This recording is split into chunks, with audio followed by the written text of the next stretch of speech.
Hello guys, போன video Jalandharan எப்படி பிறந்தாருன்னு பார்த்தா. சரி, இப்போ இவர் பவர் பார்க்கலாம் வாங்க. இவர் true omnipotent, omni plus, omni சென்ட்டுங்க. இவர்கிட்ட எல்லா பவரும் இருக்குது.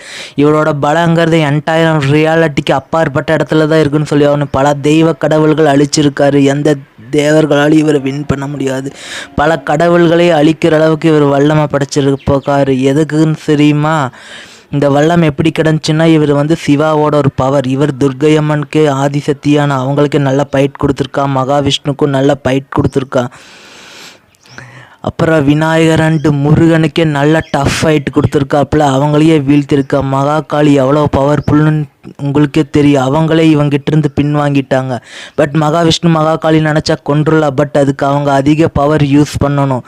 அப்படி பண்ணாங்கன்னா என்டையர் ரியாலிட்டியுமே அழிஞ்சு போயிடும். அதனால அவங்க பின்வாங்கிற ஈசனே வந்தால் தான் நேரடியாக அவனை அழிக்க பர்ஃபெக்டாக சாத்தியமாகும்னு சொல்லி அவங்களே பின்வாங்கிடுவாங்க. ஸோ இவனோட சக்திக்கு எல்லையே கிடையாது.